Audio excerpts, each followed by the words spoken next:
सरकार, लेकिन कैसे आई मोदी की सरकार, ये एक बड़ा सवाल है। और मोदी की सुनामी के आगे कांग्रेस ने घुटने टेक दिए। जो दल मोदी के खिलाफ बोल रहे थे, वो उड़ गए, इसमें भी कोई दो राय नहीं है। और आज के हमारे इस पैनल में, इस बड़े पैनल में जुड़ रहे हैं Ajay Upadhyay, veteran journalist, senior journalist, हमारे साथ इस चर्चा में। कमाल फारूकी, सोफोलॉजिस्ट, सुधीर तेलंग हमारे साथ इस चर्चा के अंदर जुड़ेंगे। साथ ही हमारे साथ देवेंद्र शर्मा है, सीनियर जर्नलिस्ट। इन तमाम लोगों के पास हम चलेंगे। साथ ही हमारे साथ भारतीय जनता पार्टी के इस इलेक्शन के स्ट्रैटेजिस्ट पीयूष गोयल इस चर्चा में जुड़ेंगे, उनके पास भी हम चलेंगे। लेकिन सबसे पहला सवाल मैं आपसे पूछना चाहता हूं कमाल फारूकी साहब, अब की बार मोदी सरकार का नारा इतना चला कि जनता ने उसको सर आंखों पे बिठा लिया। लेकिन अगर हम एनालाइज करें कैसे आई मोदी सरकार, तो इसके दो बड़े कारण दिखाई देते हैं। एक तो जबरदस्त प्रचार, दूसरा मजबूत और भरोसेमंद मोदी का चेहरा। नहीं, आपने बिल्कुल सही फरमाया कि पूरी जो इलेक्शनियरिंग है वो हाईली प्रोफेशनल अंदाज में पूरे मोदी जी कैंप ने की है। और उसमें जो कुछ पहले दिन से जो उनके जितनी भी कमजोरियां थी कांग्रेस की, उनको उजागर करने में बहुत कामयाब रहे। और कांग्रेस जो है हमेशा बैकफुट पर रही, डिफेंसिव रही, और वो पर्सनल अटैक्स के ऊपर ज़्यादा उसने बिलीव किया। उसके मुकाबले के अंदर जहां जहां भी अगर कोई कमजोरियां मोदी कैंप के अंदर थी भी, तो वो जो कांग्रेस है वो बिल्कुल उसका कोई फायदा नहीं उठा। जैसे कौन सी कमजोरी? जैसे मिसाल के तौर पर कुछ स्टेटमेंट ऐसे थे जिनका उनको फायदा उठाना चाहिए था। जैसे मिसाल के तौर पर उन्होंने स्नूप गेट के ऊपर उल्टे फंस गए, हालांकि उनके पास पूरे 6 महीने थे, अगर वो चाहते तो उसमें कुछ कर सकते थे, हो सकता है एम्बेरस कर सकते हैं उस वक्त मोदी जी को। लेकिन वो तमाम इंटरनल जिस तरह के वो जवाब दे रहे थे, जिस तरह से वो चाय बेचने वाला कमेंट जो था नरेश अग्रवाल का और उनका, उससे उल्टा इंपैक्ट। लेकिन मैं आप यूपी की पॉलिटिक्स में खासी पकड़ रखते हैं। यूपी में 73 का नंबर, अमित शाह का ऐसा जादू चला कि मुलायम सिंह यादव, मायावती, राहुल गांधी दिखे ही नहीं कहीं, और मायावती तो उसकी एक सीट नहीं। देखिए, इसमें अगर आप देखें यूपी और बिहार दोनों को अगर आप देखें जी, तो उसमें दो बहुत अहम, खास तरीके से अगर यूपी में देखें, जो मायावती जी का सफाया हुआ और खुद मुलायम सिंह जी का भी सफाया हो गया जी। मुझे 5 सीटें को खास सीटें नहीं, उन्हें 5 में भी 4 ही हैं, एक तो फिर दोबारा उनको कंटेस्ट करनी पड़ेगी। तो और फैमिली जीती है उनकी, बाकी और कोई बाहर कोई नहीं जीता, और कोई बाहर का तो जीता भी नहीं है। उनका अपना वोट जो था वो अपने पास से खिसक गया बिल्कुल। मायावती का जो पूरा एक प्लैंक होता था हमेशा कि वो 17-18% से स्टार्ट करती थी, उनका हमेशा जो भी कैंडिडेट होता था वो 18-20% से स्टार्ट होता था, उनके साथ में कोई दूसरा वोट जुड़ा जाता था तो वो जीत जाया करती थी। तो दूसरा वोट अगर उनके साथ में जुड़ा भी तो वहीं रह गया, उनका अपना वोट जो है ना सारा का सारा खिसक जी। क्विकली मैं मूव करता हूं इस समय सुधीर तेलंग साहब के पास। तेलंग साहब, आप बड़े फेमस कार्टूनिस्ट हैं, इस पूरे इलेक्शन में कार्टून किसका बनता हुआ दिखाई दे रहा है आपको? देखिए, मैं ये कहूँगा कि पॉलिटिकल जो लीडर्स होते हैं उनमें, जैसे इंदिरा जी से लेके अब तक मैंने 10 प्राइम मिनिस्टर्स के कार्टून्स बनाए और सैकड़ों और नेताओं के बनाए। लेकिन पॉलिटिक्स में जो पॉलिटिशियन या तो बहुत पावरफुल होता है या बिल्कुल ही पावरलेस होता है, दो तरह के लोगों के कार्टून्स बनाने में मज़ा आता है। मनमोहन सिंह एक ऐसे पॉलिटिशियन थे जिनके पास पिछले 10 साल कोई पावर नहीं थी। उन्होंने 10 साल तक एक लेम डक प्राइम मिनिस्टर रह करके एक बड़ा रिकॉर्ड बनाया है। नरेंद्र मोदी अब एक ऐसे पॉलिटिशियन हैं जो कि बहुत पावरफुल हैं और होंगे अगले 5 सालों तक। तो मुझे लगता है कि ऐसे पॉलिटिशियन का कार्टून बनाने में भी मज़ा आएगा। लेकिन एक बात होती है कि कोई भी प्राइम मिनिस्टर जब बनता है नया, तो 6 महीने तक उसका एक हनीमून पीरियड होता है।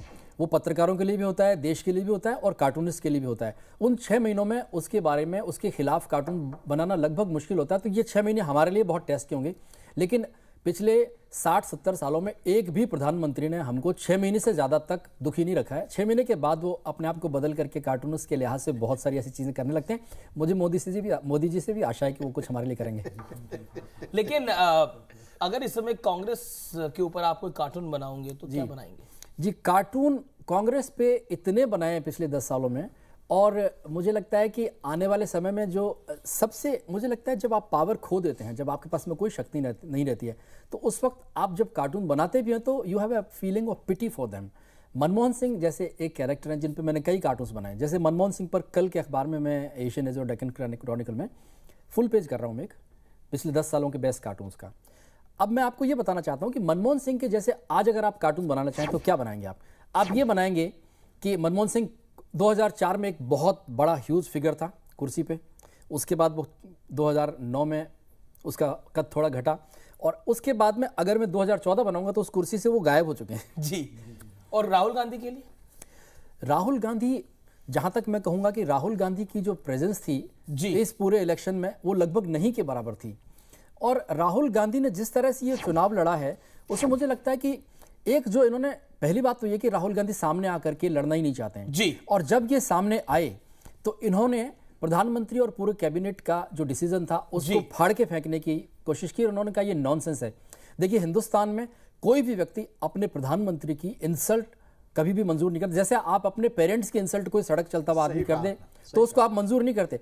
मुझे लगता है कि राहुल गांधी ये बहुत बड़ी गलती कर गए कि उन्होंने सोचा कि ऐसा करने से मैं शायद एक पावर सेंटर के रूप में उभरूंगा, लेकिन भारत के लोग जो हैं वो किसी बुजुर्ग की या किसी प्रधानमंत्री की इस तरह से इंसल्ट कभी मंजूर नहीं करते और उन्होंने इसका अच्छा सबक राहुल गांधी को सिखाया। जी, चलिए मैं मूव करता हूं सीधा अजय उपाध्याय की तरफ। मिस्टर उपाध्याय, आपने इस देश में कई चुनाव देखे हैं, लेकिन आप अगर एनालाइज करें कैसे आई मोदी सरकार तो उसके 3 प्रबल कारण कौन से आपको दिखते हैं? 3 प्रबल कारण।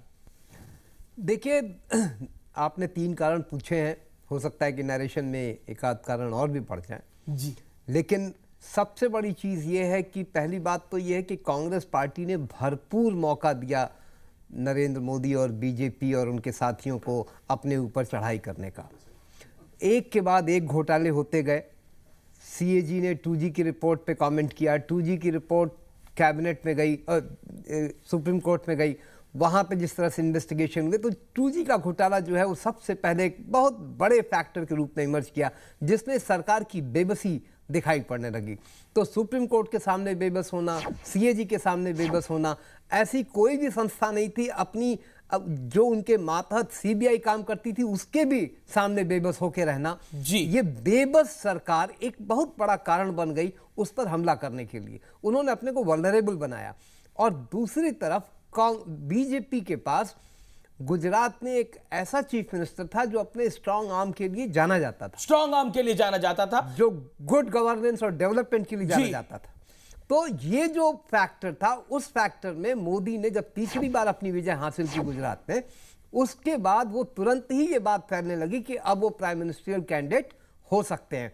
और पार्टी में उन्होंने जिस ढंग से अपनी जगह बनाई उसमें उन्होंने ऐसी परिस्थितियां पैदा की जिससे कि पार्टी ने उनको प्राइम मिनिस्ट्रियल कैंडिडेट डिक्लेयर भी किया। जी। एक बार वो प्राइम मिनिस्ट्रियल कैंडिडेट डिक्लेयर हुए, उसके बाद उस आदमी ने पीछे मुड़ के नहीं देखा। पिछले 6 महीने की कैंपेनिंग, 7 महीने की कैंपेनिंग आप देखेंगे, लोग इंतजार कर रहे थे कि एक कोई बड़ी मिस्टेक मोदी करें ताकि उनके ऊपर पलटवार हो सके। लेकिन मुझे नहीं लगता कि इतने बड़े कैंपेन में उस आदमी ने कैलिब्रेटेड ढंग से हर जगह नई बात कह के, जिस ढंग से मतलब जिसको कहते हैं कि लगभग 400 से ज़्यादा मुझे लगता है कि पार्लियामेंट्री कॉन्स्टिट्यूंसीज को उन्होंने विजिट किया, एड्रेस किया, और उसके नतीजे दिखाई पड़ रहे हैं। मतलब मुझे लगता है कि 1984 के बाद से जी शायद ही 30 साल में पहली बार किसी सरकार को बहुमत मिला है और इस देश के इतिहास में पहली बार किसी गैर कांग्रेसी सरकार को बहुमत मिला है अपने दम के ऊपर। देवेंद्र जी, स्पष्ट बहुमत मिला है। देवेंद्र शर्मा, आपने नरेंद्र मोदी को बड़ा क्लोजली एनालाइज करा इस चुनाव के दौरान। क्या आपको लगता है कि नरेंद्र मोदी की बोलने की शक्ति, काम करने की क्षमता और टीम मैनेजमेंट, उसका कोई सानी नहीं है मौजूदा परिदृश्य में? दूसरी चीज, नरेंद्र मोदी के आने के साइड इफेक्ट्स, कांग्रेस लचर पड़ी है, विपक्ष का नेता भी नहीं दे सकती, नीतीश जी ने राम राम कर दी है। देखिए, जो आपका पहला सवाल है मुझे लगता है बहुत इंपॉर्टेंट है, क्योंकि जो मोदी जी के आने का जो अगर हम देखें उसमें जो फैक्टर है उसमें मुझे लगता है कि आप अभी बाकी रखा ठीक है कि वो उनके कार्य जो करने की जो वो थी, उनकी क्षमता थी, वो तो सब जानते ही हैं। लेकिन एक जो बड़ी फैक्टर थे 2-3 मैं आपसे शेयर करना चाहूँगा।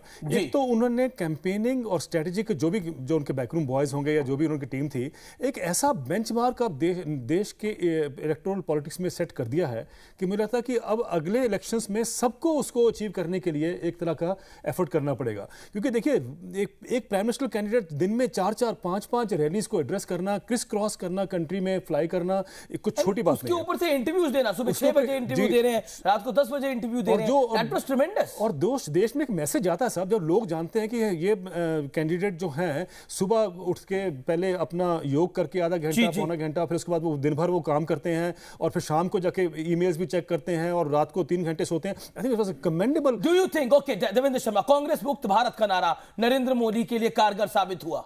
Very quickly. देखिए वो तो बहुत एविडेंट था। Evident उसका कारण ये है, उसका कारण ये था कि जो पिछले 5 साल में कांग्रेस का परफॉर्मेंस रहा है, it came as a kind of a blessing in disguise for the ruling party, for the BJP. तो बीजेपी को तो वो आसान था वो कहना, क्योंकि वो पिछले आप देखा ही है इतने स्कैम्स हुए हैं, आसान था। You made your point. Kamal Farooqui, my straight question to you, Congress मुक्त भारत, नरेंद्र मोदी कहते थे कांग्रेस को तो उन्होंने मुक्त कर दिया विपक्ष की भूमिका से भी, लेकिन कैसे छोटे दल मुक्त हो गए? Samajwadi party, Bahujan Samaj party, RLD सिलसिलेवार तरीके से है, आरजेडी, जेडीयू, ये मुक्त हो गए, इनका अब कोई रोल नहीं है इसके बाद। उसके अलावा आप देखिए, हालांकि एआईडीएमके जीती, टीएमसी जीती, बीजू जनता दल जीती, लेकिन उनकी जरूरत नहीं है मोदी को। अब क्या आपको लगता है this is good for country? नहीं, मैं आपकी इस बात से एग्री नहीं करता कि उनकी जरूरत नहीं है। मैं समझता हूं कि और जिस तरह से राजनाथ सिंह जी ने और खुद मोदी जी ने कहा है, सबको साथ लेकर चलने की बात है। अगर कोई बड़ा काम करना है मुल्क के अंदर, हिस्ट्री बनानी है, क्रिएट करनी है, ऑलरेडी हिस्ट्री उन्होंने क्रिएट करी है, अगर हिस्ट्री क्रिएट करानी है तो सबको साथ लेकर चलना होगा। क्योंकि अगर आपको लोकसभा और राज्यसभा दोनों का साथ में लेकर चलना है तो आपको बहुत सारे इंपॉर्टेंट डिसीजन लेने होंगे, जो कि पिछली 10 साल की हुकूमत में हमने देखा कि बिल्कुल इनइफेक्टिव रही, कोई काम करना नहीं चाहते थे, और अगर करना भी चाहते थे तो उनके पास शक्ति नहीं थी, पावर नहीं थी। अब यहां पर मोदी जी के लिए कोई एक्सक्यूज नहीं है। जैसे तलांग भाई ने फरमाया कि अब मुझे 6 महीने जो है वो उनके लिए बड़ा क्रूशल पीरियड है, उसकी वजह बतलाना पड़ेगा कि भाई अब तो आपके पास सब कुछ चीजें मौजूद हैं। पब्लिक में देखिए 2 चीजें हुई हैं, एक तो एंगर था कांग्रेस के खिलाफ जबरदस्त कि 10 साल की पूरी मिसमैनेजमेंट था, एक तो वो था, और दूसरी बात ये थी कि उनका एक कमिटमेंट नजर आ रहा था, उन्होंने एक कुछ अपना एक डेवलपमेंट का एजेंडा दिया था। देखिए जो एक्रिमनी रही इलेक्शन के दौरान के, उसको आप भूल जाइए। असल चीज यह है कि लोगों ने देखा उनके अंदर एक होप नजर आई है, और नरेंद्र मोदी के अंदर people were thinking Narendra Modi is agent of change. क्या ऐसे आई है मोदी की सरकार? क्या वादे जो करे वो वाकई पूरे करने होंगे और जल्द पूरे करने होंगे, इसका भी प्रेशर होगा। लेकिन अब की बार आई मोदी सरकार, लेकिन कैसे आई ये मोदी सरकार, उस पर आज हम आपको बारीकी से एक एनालिसिस करके दे रहे हैं, क्योंकि यह डिबेट बड़ी महत्वपूर्ण है। इस देश में इतिहास बना है, 30 साल का इतिहास टूटा है, एक नया इतिहास बना है। आजादी के बाद पहली बार एक ऐसी सरकार आई है जो गैर कांग्रेसी है, पूर्ण बहुमत से। यह एक बड़ी बात है देशवासियों के लिए भी और समूचे विश्व के लिए भी। ब्रेक के बाद कैसे आई मोदी सरकार, बिग स्टोरी इलेक्शन स्पेशल जारी है।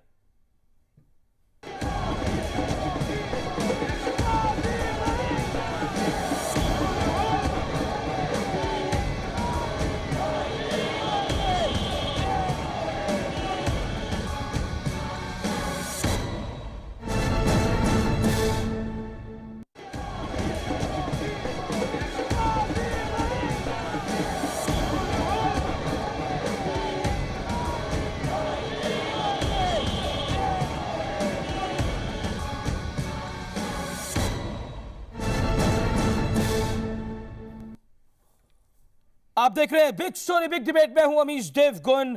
अब की बार मोदी सरकार, लेकिन कैसे आई ये मोदी सरकार, उसकी आज हम बात करेंगे। और हमारे साथ मौजूद है Ajay Upadhyay, veteran journalist, senior journalist, Sudhir Tailang साहब, सीनियर कार्टूनिस्ट हमारे साथ मौजूद है, कमाल फारूकी, सेफोलॉजिस्ट हमारे साथ मौजूद है, साथ ही Devendra Sharma, senior journalist, veteran journalist, और पीयूष गोयल हैं हमारे साथ, भारतीय जनता पार्टी के नेशनल ट्रेडर और एमपी राज्यसभा। सबसे पहले पीयूष गोयल आप ही के पास आते हैं इस दौर के अंदर। अब की बार मोदी सरकार, लेकिन आज हम डिस्कस कर रहे हैं कैसे आई है मोदी सरकार। 3 निष्कर्षों पे हम पहुंचे हैं। पहला निष्कर्ष कि मजबूत और भरोसेमंद पीएम का चेहरा था। दूसरा निष्कर्ष मनमोहन पर कमजोर प्रधानमंत्री का, डॉक्टर मनमोहन सिंह पर कमजोर प्रधानमंत्री का टप्पा। और तीसरा निष्कर्ष जिसके काफी हद तक आप भी हकदार हैं कि गुड मीडिया स्ट्रैटेजी और good campaign. What's your take? मुझे लगता है पहले दो विषय ज़्यादा महत्वपूर्ण हैं। आज एक नेता जिस पे पूरा देश विश्वास कर सके, जिसके ऊपर भरोसा कर सके, जिसका ट्रैक रिकॉर्ड इतना बेमिसाल हो, बेदाग हो कि पूरी जनता को लगे कि ये ही एक व्यक्ति है जो एजेंट ऑफ चेंज और एजेंट ऑफ होप बन सकता है। पैन इंडिया, आखिर आज जो विजय हुई है ये कोई सीमित नहीं है कुछ क्षेत्रों में जो एक ज़माने में हमारे ऊपर आरोप लगाया जाता था। देश भर में नॉर्थ, साउथ, ईस्ट, वेस्ट जिस प्रकार से जनसैलाब उतरा है, और आप ताजुब करोगे उत्तर प्रदेश जैसे जगह, जैसे राज्य में 73 सीट्स आई हमारी, वो तो एक बात है, लेकिन कम से कम 25 सीटें 2.5 लाख से अधिक मार्जिन से हम जीते हैं, कम से कम 25 सीटें। अब ऐसा जनसैलाब तभी आता है जब नेता अच्छा हो। आपने जो तीसरे विषय की बात की वो उसके बारे में कई बार मैं कहता हूं कि कितनी भी आप मेहनत कर लो, अगर परफ्यूम की स्मेल अच्छी नहीं हो, सुगंध अच्छी नहीं हो, कोई खाने वाले वस्तु का टेस्ट अच्छा नहीं हो, और नेता का चरित्र और ट्रैक रिकॉर्ड अच्छा नहीं हो, तो आप कुछ भी कर लो वो सक्सेस नहीं हो सकता है। कोई बदबू वाला परफ्यूम या कोई दाग वाला नेता आप लाख कोशिश कर लो सेल नहीं करेगा। मेरे ख्याल से आज देश के सामने विकल्प एक ही था और वो था श्री नरेंद्र मोदी, और जनता ने उनको खुलेआम से इतना सपोर्ट दिया है, इतना खुलेआम से उनको अपनाया है, और आज आप वो देश के प्रधानमंत्री बनने जा रहे हैं। जी, हमारे साथ सुधीर तारंग साहब है। तारंग साहब, इस समय हम मोदी के सेना नायकों की बात कर रहे हैं। पहले सेना नायक है अमित शाह, दूसरे सेना नायक हैं राजनाथ सिंह, तीसरे सेना नायक हैं, या फिर हम मोदी की कोर टीम कहें तो उसमें अरुण जेटली की एक बड़ी भूमिका है। मुख्तार अब्बास नकवी भी उस टीम में शामिल हैं, जेपी नड्डा भी उस टीम में शामिल हैं, रामलाल जी भी उस टीम में शामिल हैं, वेंकैया नायडू भी उस टीम में शामिल हैं। और अगर हम सीधे तौर पर बात करें उस टीम की जहां पर पॉलिटिकल स्ट्रैटेजिस्ट और फाइनेंशियल स्ट्रैटेजिस्ट हैं, पॉलिटिकल स्ट्रैटेजिस्ट अगर अमित शाह हैं तो फाइनेंशियल और मीडिया स्ट्रैटेजिस्ट पीयूष गोयल साहब हैं। आपसे मैं बड़ा कैटेगोरिकली जानना चाहूंगा, नरेंद्र मोदी ने अपनी टीम का सिलेक्शन बड़े सोच समझ के करा है। क्या आपको लगता है कि कांग्रेस की खामियों को, कांग्रेस की नाकामियों को इस ढंग से रखा गया और अपनी खूबियों को इस ढंग से बड़ा चढ़ा के दिखाया गया कि कांग्रेस आज विपक्ष में बैठने के लिए भी, उसके विपक्ष में बैठने जैसे भी हालात नहीं है?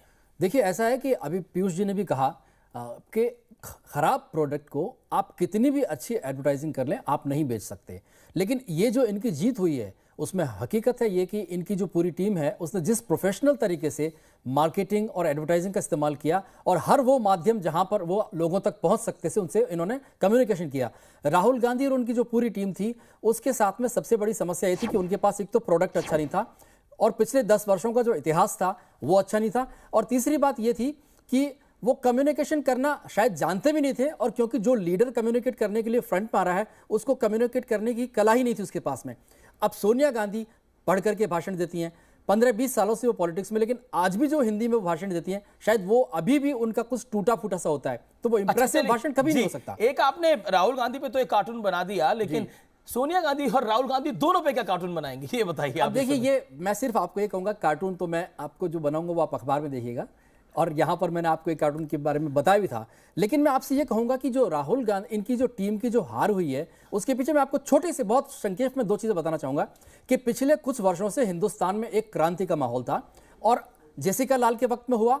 इन्होंने सोचा कि मिडिल क्लास के जो लोग होते हैं वो सड़कों पे कभी नहीं निकलते, वो अपने घरों में बैठ के बातें करते हैं। वो जेसिका लाल के वक्त निकले, अन्ना हजारे के वक्त निकले, बाबा रामदेव के वक्त निकले, और उसके बाद निर्भया के वक्त निकले, और इन्होंने उन सारे मौकों को गवा दिया। और आप देखिए कि यूथ लीडर कौन बना, 70 साल से बड़ा एक अन्ना हजारे, राहुल गांधी नहीं बने, वो मौका खो दिया। उसके बाद यूथ लीडर आज कौन बना है, जो 10 करोड़ नए मतदाता आए हैं उनको किसने उनका इमेजिनेशन को उसको एक शक्ल दी है, वो है 63 साल के नरेंद्र मोदी। तो कहने का मतलब सिर्फ इतना सा है कि कांग्रेस की हार के पीछे जो और बड़ा कारण है, एक और बता दूं आपको, वो ये कि मुझे लगता है कि Digvijaya Singh brand of politics, षड्यंत्रों की राजनीति और जो सब्टरफ्यूज की राजनीति होती है, और एक जो कांग्रेस का डर्टी ट्रिक्स डिपार्टमेंट है, ये सब मिलकर के इन्होंने एक पूरा ऐसा माहौल तैयार कर दिया कि कि उस वक्त लोगों ने अन्ना हजारे में वो चेहरा देखा था, जी। आज लोगों ने नरेंद्र मोदी में वो चेहरा देखा। कमाल फारूकी स्माइलिंग, कमाल फारूकी बड़ा कैटेगोरिकली मैं आपसे जानना चाहूंगा कांग्रेस की कमजोरी। आज हम बात कर रहे हैं कि कैसे आई मोदी सरकार। कांग्रेस की अगर मैं बड़ी कमजोरी देखूं तो doctor Manmohan Singh remote control से चलने वाले प्रधानमंत्री, ये हम नहीं कह रहे, ये बात कही है उनके मीडिया सलाहकार ने। इसके अलावा भ्रष्टाचार घोटालों ने कमजोर करी दावेदारी, लुटिया डुबोई, भ्रष्टाचार के आरोपियों को दिया गया टिकट, नवीन जिंदल जैसे लोगों को टिकट दिया गया, अशोक चौहान जैसे लोगों को टिकट दिया गया, वोटर्स ने नवीन जिंदल को चुनाव हरा भी दिया, पवन बंसल को मिला चंडीगढ़ का टिकट। तो ये तमाम चीजें कुछ ऐसी थी कि कांग्रेस चुनाव के दौरान भी, जब 2013 में विधानसभा चुनाव में आपका पलायन हो गया, 3 राज्यों से पलायन हो गया आपका बुरी तरह से, उसके बाद भी आप नहीं समझे। तो ये क्या था कि आपको लगता है, और कल राहुल गांधी की बॉडी लैंग्वेज क्या थी? कल राहुल गांधी और सोनिया गांधी आते हैं और कहीं ना कहीं ऐसा लगता है कि राहुल गांधी क्या कहना चाह रहे हैं, क्या करना चाह रहे हैं, समझ नहीं आ रहा। बल्कि ऐसा हुआ है कि शायद अगर आपने गौर से देखा हो जी, तो सोनिया गांधी ने बाकायदा लिटरली उनको कहा कि अब चलिए वेरी ट्रू। तो कहने का मकसद यह है कि एक तो बॉडी लैंग्वेज उनकी जो थी वो बहुत खराब थी। They took people of India for granted. Straight question to you. Sudhir भाई ने बहुत इंपॉर्टेंट एक बात कही है जो कि पूरे हिंदुस्तान की सभ्यता को रिफ्लेक्ट करती है। जी, हमारे यहाँ बुजुर्गों की, आप चाहे किसी मजहब से भी ताल्लुक रखते हैं, लेकिन बुजुर्गों की जो इज्जत और एहतराम है, वो चाहे हमें उनसे डिफरेंस ऑफ ओपिनियन हो, लेकिन हम उनका एहतराम जरूर करते हैं। जिस तरह से उन्होंने फाड़ने की एक्टिंग करी थी, उससे मैसेज बहुत खराब गया। उसके बाद आप देखिए कि वो मीडिया को फेस ही नहीं कर पा रहे थे, और उनका पहला इंटरव्यू जो हुआ है वो इंतहाई डिजास्टरस इंटरव्यू था जो उन्होंने एक बड़े मीडिया चैनल को दिया। डिजास्टरस इंटरव्यू था। उसके बाद वो समझने का मौका नहीं मिला। और जो उनके अपने कार्यकर्ता थे, मैं जब बात करता था लोगों से तो कहते थे क्या इंटरव्यू दिया है। और फिर उन्होंने ये भी कहा इंटरव्यू देना था तो ऐसे मतलब कम से कम जरा थोड़े से फ्रेंडली आदमी के साथ में दिया होता, ऐसे खतरनाक आदमी के साथ इंटरव्यू। बिल्कुल उनकी धज्जियां पकड़ दी। उसके बाद वहां से वो उधर नहीं पाए। तीसरी बड़ी बात जो हुई है कि जो इनके जो प्रवक्ता वगैरह आ रहे थे, the kind of language which we were using, मतलब जिस तरह से ए लेवल के प्रवक्ता ही गायब थे। वो अनफॉर्चुनेटली ए लेवल के प्रवक्ता ही नहीं आ रहे थे। वे बस ज्योतिरादित्य सिंधिया, वे बस सचिन पायलट इन दीस इलेक्शंस। ऐसा नहीं है कि अच्छा हाँ एक और बहुत है, और आप मीडिया को भी फॉर ग्रांटेड लिया। प्रवक्ता की आप सी और डी कैटेगरी की टीम भेजते हैं आप। और दूसरी अहम बात यह है, आपने देखा किसी भी इंपॉर्टेंट कांग्रेस लीडर को मीटिंग एड्रेस करते हुए, कहीं जाते हुए, भाग दौड़ करते हुए कोई नहीं गया, सिवाय मौसे के राहुल गांधी के अलावा जी कोई आदमी ऐसा नहीं जा रहा हो। ओके पीयूष गोयल, इस समय हम एनालाइज कर रहे हैं कैसे आई मोदी सरकार। अगर आप जब चुनाव अनाउंस हुए थे उन स्थिति को देखते हैं और आज की स्थिति को देखते हैं, जब अपने बूते पे भारतीय जनता पार्टी इतिहास में 30 सालों का रिकॉर्ड तोड़ के आजाद भारत में पहली गैर कांग्रेसी बहुमत वाली सरकार बनाने जा रही है, क्या आपको लगता है कि 2 चीजें आप शायद और कर लेते तो स्थिति और बेहतर होती? हालांकि इससे बेहतर की तो आपको भी उम्मीद नहीं थी, लेकिन फिर भी आई आस्क दिस क्वेश्चन, अगर आप 2 चीजें ऐसी कर लेते जिससे आपको लगता स्थिति बेहतर होती? और मैं समझता हूँ एक तो बहुत क्लियरली ये हमारे सामने दिखता है कि कुछ और राज्य जैसे वेस्ट बंगाल है, केरल है, इसमें अगर हमने और ज़्यादा ताकत लगाई होती शुरू से, हमें भी इतना अंदाज़ा नहीं आया कि मोदी जी के नाम पे ऐसे राज्यों में भी एक जन सैलाब मोदी जी के साथ निकल के आ सकता है। आखिर वहाँ पे भी एस्पिरेशनल मिडिल क्लास है, वहाँ पे भी जो युवा युवती हैं वो त्रस्त थे इस सरकार की नाकामियों से। मुझे लगता है कि इन राज्यों में उड़ीसा, वेस्ट बंगाल, केरल, यहाँ पे we woke up to the reality of the Modi magic a little late in the day. हम थोड़ा पहले उधर प्लानिंग करते, थोड़ा पहले जोर लगाते, और हमारे वहाँ की लोकल इकाइयाँ हमें बार बार विश्वास दिला रही थी कि हमें और मजबूत करो, हमें और ताकत दो, हम अच्छा परिणाम दे सकते हैं। एक तो ये मैं समझता हूँ एक थोड़ी बहुत हमारी तरफ से भूल हुई। आगे आने वाले दिनों में, महीनों में पार्टी का नेतृत्व और ज़्यादा मेहनत करे, इन इलाकों में भारतीय जनता पार्टी का काम बढ़ाए, तो उससे जो पैन इंडिया पार्टी बनी है वो और ज़्यादा गहराई से देश भर में जा सकेगी। और दूसरी बात जो मैं समझता हूँ शायद थोड़ा फर्क पड़ सकता था, वो ये थी कि जो युवा युवती आज के दिन एंगेज होना चाहते हैं। अब मेरे स्वयं के पास रोज कम से कम नहीं तो सैकड़ों ईमेल रोज आते थे, जो लोग काम करना चाहते थे, जो लोग जुड़ना चाहते थे हमारे कैंपेन के साथ। हम उस शक्ति को चैनलाइज नहीं कर पाए। अगर हम उस पूरी शक्ति को चैनलाइज करते तो मुझे लगता है देश भर में और 40-50 सीटें जीत सकते थे। एक उदाहरण दूंगा, मुंबई में एक इंडिया फर्स्ट नाम के एक संस्था को, एक संस्था तो क्या, एक मूवमेंट को मैंने सीड किया था। ऐसे ही बड़े पढ़े लिखे लोग, कोई वॉटन से, कोई हार्वर्ड से, विदेशों से, IIT IIM से, यंगस्टर्स, प्रोफेशनल सब जुड़ के उन्होंने एक मूवमेंट शुरू किया, इंडिया फर्स्ट। आप मानोगे नहीं, दक्षिण मुंबई, जो वेस्टर्न मुंबई है, पूनम महाजन जी की सीट, इन इलाकों में जो एक तरीके से काफ़ी, जहाँ पे ऐसे लोग रहते हैं जो आसानी से बीजेपी सेना के साथ नहीं आते थे, उनको इतना प्रभावित किया इन युवा युवतियों ने कि वो दोनों सीट हम बड़ी बड़ी मार्जिन से प्रिया दत्त और मिलिंद देवरा को हरा सके।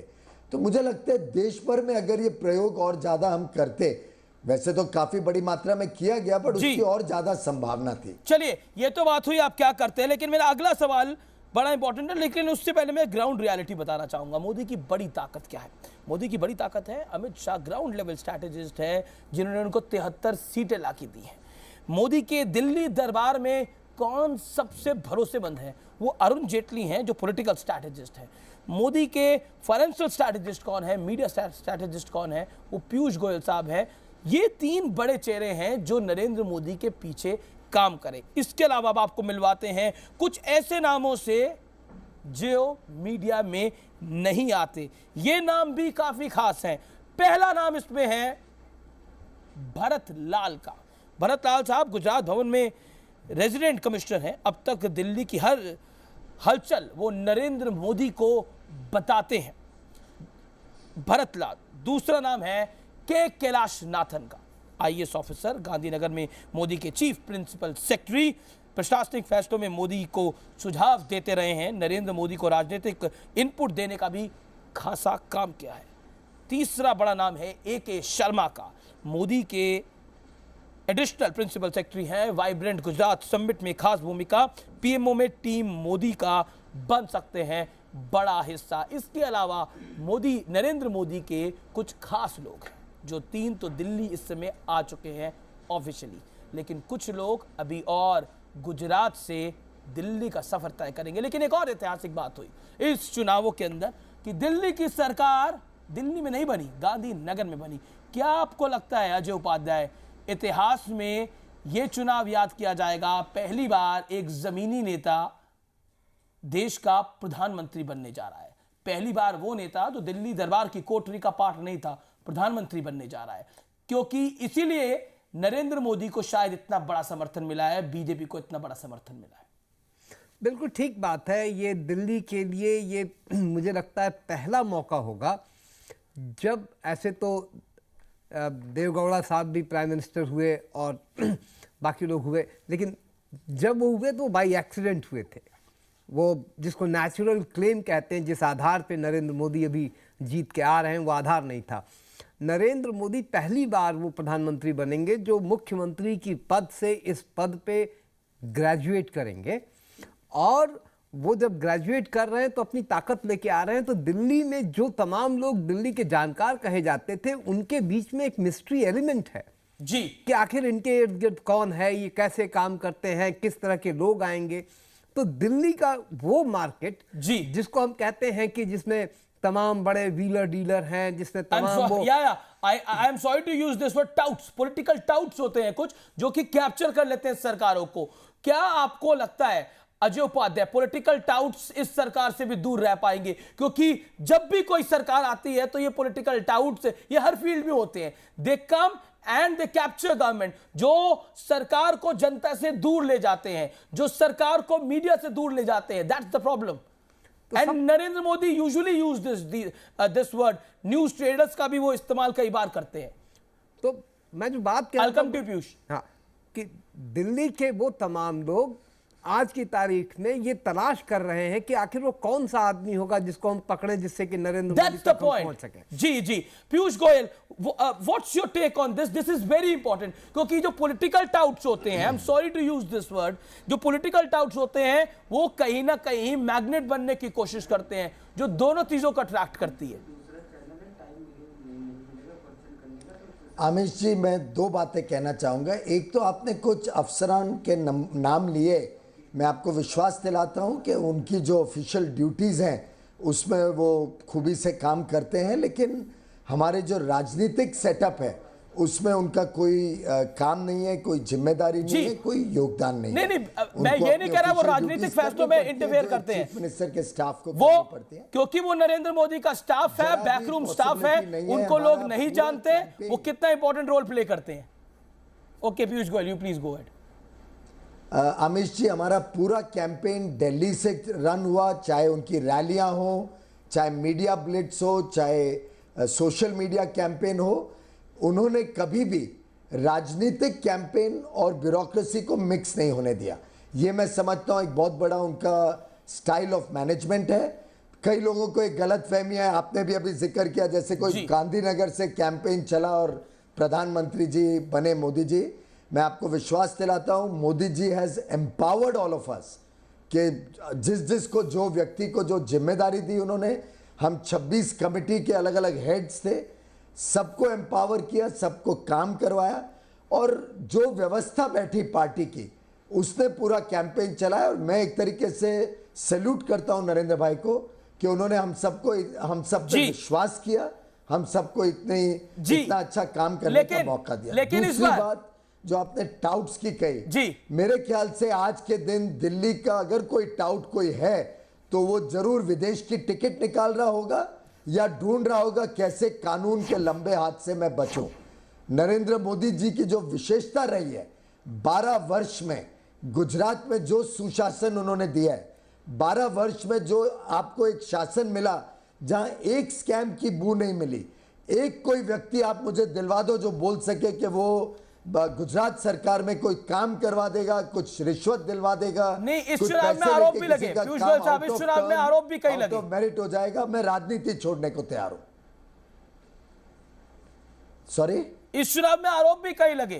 कॉर्पोरेट कैंडिडेट है नरेंद्र मोदी, अंबानी अदानी की मदद करते हैं नरेंद्र मोदी। मुझे भाई आरोप लगाने के लिए तो मैं आपके चैनल के बारे में 4 आरोप अभी बैठे लगा देता हूं, आप बोले तो मैं लगाने को तैयार हूं।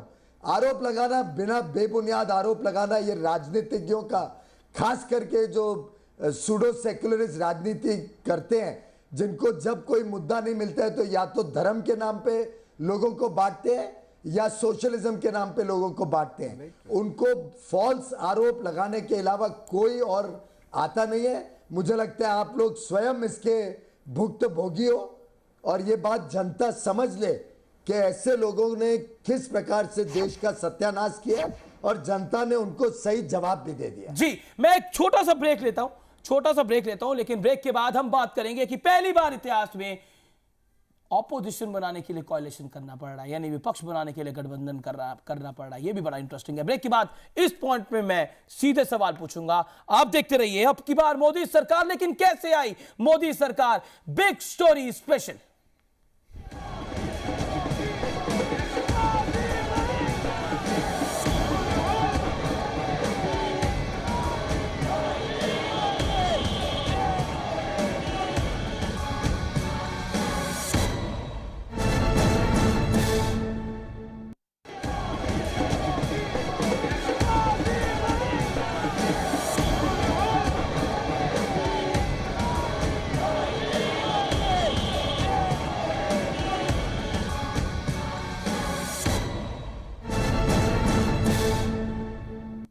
आखिरकार कैसे आई मोदी सरकार?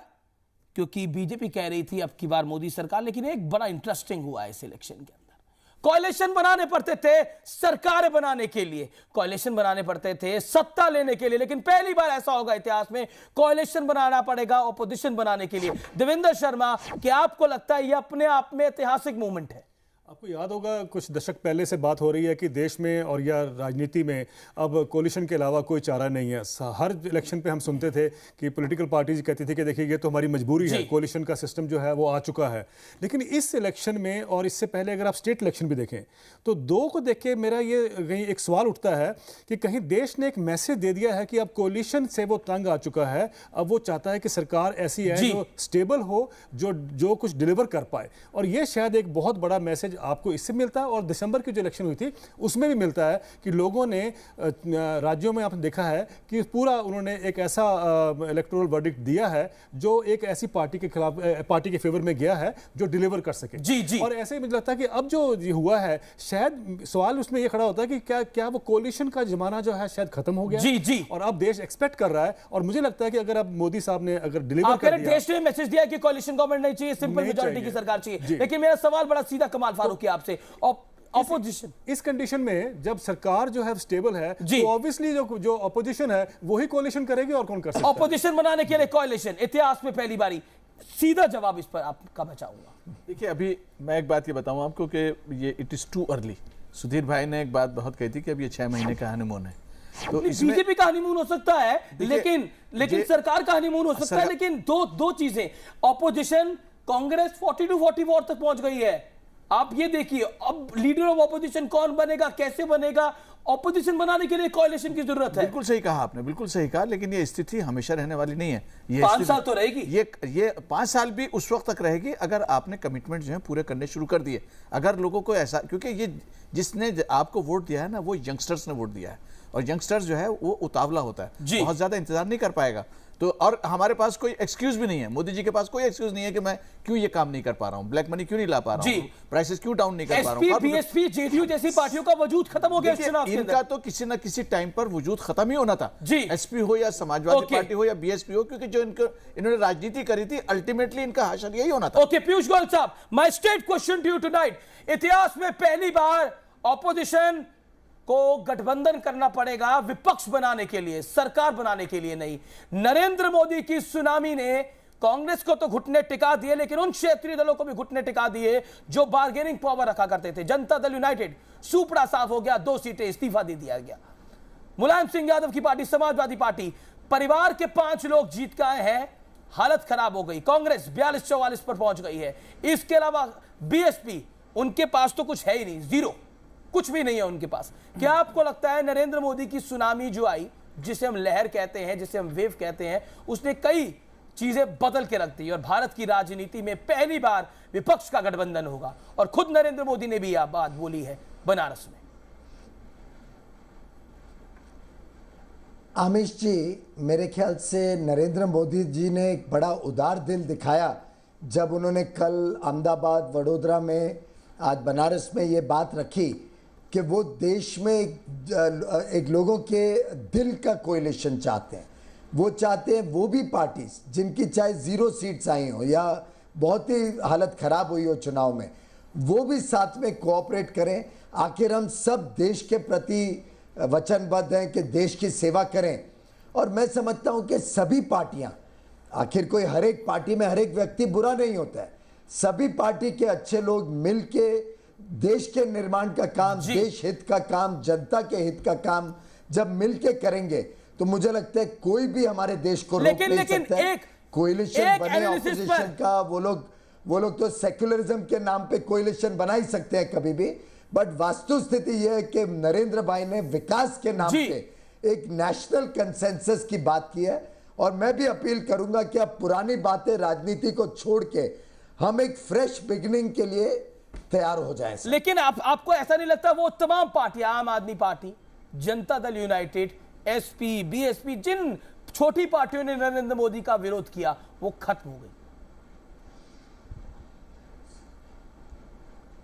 देखिए, इनका खत्म होना इसलिए भी जायज था क्योंकि इन्होंने कभी लीडरशिप को पनपने ही नहीं दिया।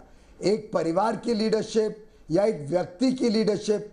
आप कभी बीएसपी की हालत देखिए पार्लियामेंट में, जब नेता आती है तो किस प्रकार से बड़े बड़े सीनियर एमपीज की जो मैं दुर्दशा देखता हूं तो देख के ताज्जुब होता है कि इतने सीनियर लीडर्स को इस प्रकार से बिहेव करना पड़ता है एक व्यक्ति के प्रति।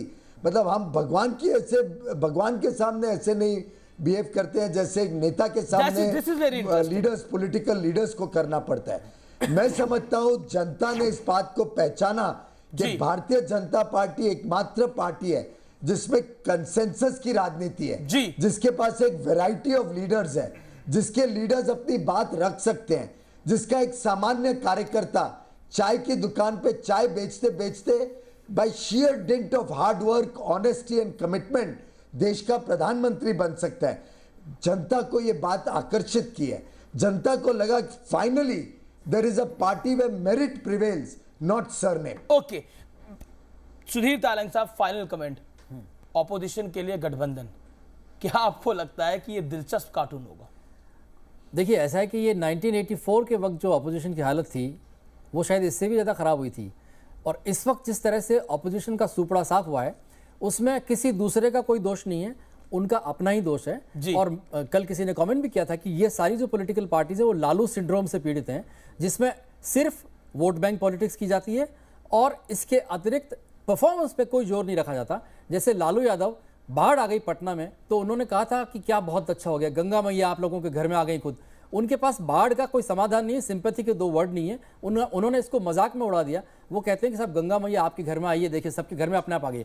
तो जो इस किस्म की जो पॉलिटिक्स करते हैं, मायावती और पीयूष भाई बिल्कुल ठीक कह रहे थे इस वक्त कि जितनी पॉलिटिकल पार्टी, जैसे कांग्रेस को भी मैं कहूंगा कि कांग्रेस में एक परिवार के अलावा जितनी भी पॉलिटिकल लीडरशिप है उसको वो पनपने नहीं देते हैं। स्टेट्स में आप देखिए कि भजनलाल चुनाव जिताते हैं और हुड्डा मुख्यमंत्री बनते हैं, जबकि वो यहाँ तक कि वो विधानसभा के सदस्य तक नहीं थे। भजनलाल बेचारे हार्ट अटैक होकर मर गए बाद में, लेकिन किसी भी राज्य में कहीं भी उन्होंने पॉलिटिकल लीडरशिप को डेवलप नहीं होने दिया है। और यही एक कारण है कि कांग्रेस पार्टी और बाकी जो दूसरी पार्टियां हैं जो सिर्फ या तो एक आदमी या एक औरत चलाती हैं या एक परिवार चलाता है, और उनके पास में सेकंड लाइन है ही नहीं। कार्टून क्या बनेगा वो बताइए आप। कार्टून मुझे बनाने के लिए कुछ सोचना पड़ेगा। मुझे लगता है कि अपोजिशन पार्टीज का जो गठबंधन होगा वो बहुत ही इंटरेस्टिंग होगी। बीएसपी और एसपी पे कार्टून क्या बनेगा? देखिए, आज मैंने बीएसपी पे कार्टून बनाया कि उनकी जो मूर्ति है वो आखिरकार एक हाथी की मूर्ति नहीं थी, वो एक गुब्बारा साबित हुई है, उसकी हवा निकल गई है जी। और ऐसा ही लगभग मुझे लगता है कि जैसे अरविंद केजरीवाल की झाड़ू है, उसकी जो शायद 200 सीखों की झाड़ू थी उसमें से 4 सीखें बची हैं, तो लगा नहीं पाएंगे वो। तो मुझे लगता है कि सभी पॉलिटिकल पार्टीज का बुरा हाल है।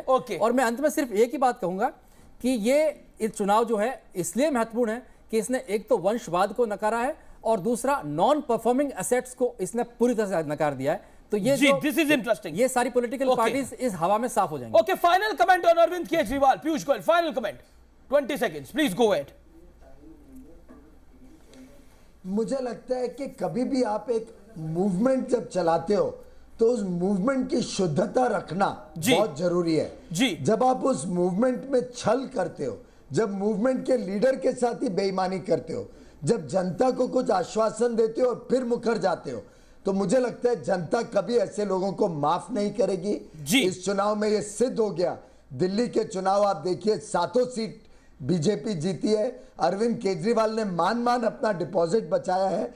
ये शाजिया इल्मी जी लड़ी थी, वो तो कुछ 5-5.5 लाख वोट से आ रही है। जनता ने सिद्ध कर दिया, शुद्धता की राजनीति आज सिर्फ भारतीय जनता पार्टी और उसके सहयोगी दल से विश्वास किया जा सकता है। आम आदमी पार्टी पे जनता का विश्वास पूरी तरीके से खत्म हो गया। लेकिन आप थोड़ा चिंता में आ गए थे जब दिल्ली जीती अरविंद केजरीवाल में, ये बात भी सच है। आज एक्सेप्ट कर लीजिए पीयूष गोयल हमारे शो में। भाई हम जीते तो हम थे, वो 2-4 सीटों पे कुछ 400-500 वोटों से एक सीट हारे थे जी। तो वो हमारी कुछ कमियां रही उसमें, हमने उसमें सुधार जल्दी कर दिया जी। चलिए एक कार्टून दिखाना चाहते हैं सुधीर तालंग साहब, फिर देवेंद्र शर्मा। इसको जरा क्लोजअप करें, पास में लाएं, एक इसको क्लोजअप करके पूरे स्क्रीन दिखाइए जी, और क्लोज आइए तब दिखाई देगा। देखिए, ये एक्चुअली जो ये सारा चुनाव है इसका जो रंग बदला था उसमें मुझे लगता है कि मणिशंकर अय्यर के उस स्टेटमेंट का भी बहुत हाथ था, चाय का कप, जिसने इस पूरी लड़ाई को स्लम डॉग मिलियनर वाला जो चाय वाला था उसमें बदल दिया कि एक बड़े आदमी और छोटे आदमी के बीच की जो एक लड़ाई थी उसमें बदल दिया। तो ये नरेंद्र मोदी जो है उनको जो कप मिला है वो चाय का प्याला है जी। इसकी वजह है वो मैसिव कप, बहुत बड़ा कप उनको पुरस्कार में मिला है। तो मुझे लगता है कि मणिशंकर अय्यर को भी इसका बहुत ज्यादा योगदान। मणिशंकर अय्यर को इस कप पे चाय पी लेनी चाहिए। मणिशंकर अय्यर मुझे लगता है कि बीजेपी के दफ्तर के बाहर चाय पीते बेचते नजर आएंगे। अच्छा, okay, final comment Devendra Sharma, 10 second only. इस इलेक्शन ने एक नया शब्द जो है मुझे लगता है कि वेबस्टर डिक्शनरी को दिया है। मैंने आज ट्वीट भी किया है कि वेबस्टर डिक्शनरी का नया शब्द आ गया। आपने सुनामी का शब्द इस्तेमाल किया था, लेकिन आप देख रहे हैं सोशल मीडिया पे एक वर्ड चल रहा है, बोला था सुनामी विनाश है। हाँ, विनाश कांग्रेस के लिए आई। एक मिनट सुनिए, आज बड़ा अच्छा वर्ड मैंने उसमें सोशल मीडिया में देखा है, सुनामी नहीं सुनामो। और मुझे लगता है कि वो एक बहुत अच्छा एक नया शब्द जो मिला है सुनामो का, वो एक अब वेबस्टर डिक्शनरी को शायद अडॉप्ट करना पड़ेगा। चले तो अब की बार मोदी सरकार ऐसे आई। मोदी सरकार, हमने आपको कुछ पॉइंट्स में बताया कि आखिरकार कैसे आई इस बार मोदी सरकार। एक बात स्पष्ट है कि नरेंद्र मोदी ने यह दिखा दिया कि लहर इस दौर में कैसी होती है। ये इतिहास बना है और इस इतिहास के साक्षी आप और हम सब बने हैं। जब हमसे 10 साल बाद कोई पूछेगा कि कैसे आई थी नरेंद्र मोदी सरकार, तो हम बता पाएंगे कैसे आई थी। क्योंकि आज भी बात होती है देश में इमरजेंसी कैसे लगी, आज भी बात होती है राजीव गांधी कैसे सरकार में आई, 10 साल बाद भी बात होगी नरेंद्र मोदी कैसे आए और उनको कौन लेके आया। नमस्कार आप तमाम लोगों का, pleasure having you all. Devendra Sharma, Kamal Farooqui, Sudhir Tailang साहब, अजय उपाध्याय साहब, पीयूष गोयल साहब, आप तमाम लोगों का बहुत बहुत शुक्रिया। देखते रहिए नेशंस नंबर 1 बिजनेस चैनल। नमस्कार।